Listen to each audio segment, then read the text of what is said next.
If it's a document that's readily available, we don't waste time in the House on that. But the first document, the member sought leave has been granted. Question number 3, David, the Leader of the Opposition. Thank you, Mr. Speaker. To the Prime Minister, does he have confidence in all his ministers?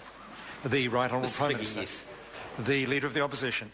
Mr. Speaker, is he confident that Landcorp's shareholding minister's letter of expectation is being adhered to when Landcorp helped facilitate the sale of New Zealand land to foreigners? The Right Honourable Prime Minister. Yes. The Leader of the Opposition. Was he or his ministers aware that Landcorp had entered into a management agreement with Shanghai Pengjing in September last year? The Right Honourable Prime Minister. Mr. Speaker, I wasn't, but the Minister may have been. The Leader of the Opposition.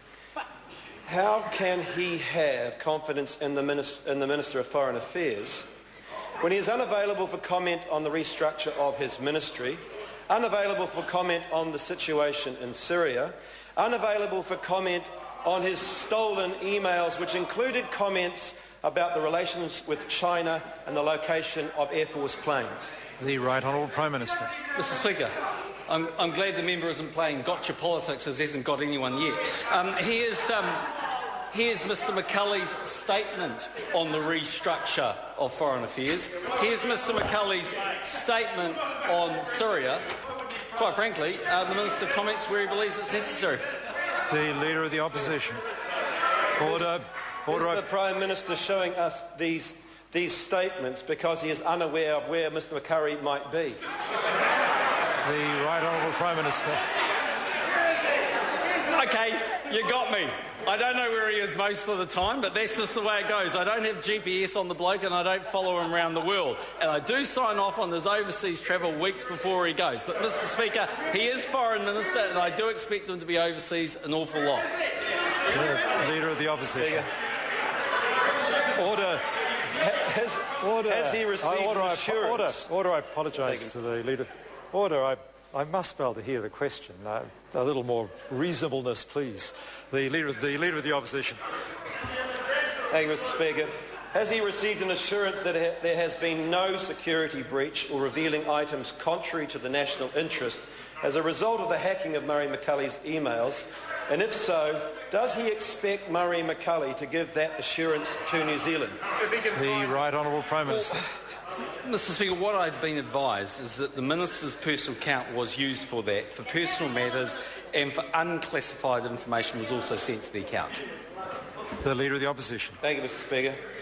How can he have confidence in the Minister of Finance when the Prime Minister has stated one of the driving goals of his government is to create an economy with more jobs and higher incomes, yet as Finance Minister says, quote, "A government can't have a lot of impact on the job market. It is what it is," unquote. The Right Honourable Prime Minister. Well, Mr Speaker, I paraphrase for the Minister of Finance. Order. Well, I was going to say if the member wants to ask the Minister of Finance a specific question, he should do that. But what I can say, and what I assume the Minister of Finance was saying, is this, that actually what really makes a difference to an economy that has about 2.2 or 2.3 million jobs in it is when you have the right policy settings that encourage people to invest, encourages people to take on work. Despite the worst global recession since the Great Depression, we've created 62,000 jobs in the last 2 years. We have a situation where the unemployment rate is falling, and we have a situation where we are one of the most highly rated countries in the world. And nothing I've seen from the Labor Party would do anything to support that position. If the member thinks I'm wrong, he should go back and look at their 1970s industrial relations policy they campaigned on in 2011, and let's see if that's one of the things he decides to reverse when he eventually does give a State of the Nation speech. Question number 4, Mike Sabin. Order. Order. Order. Order. Both sides of the House are fairly noisy today. Mike Sabin.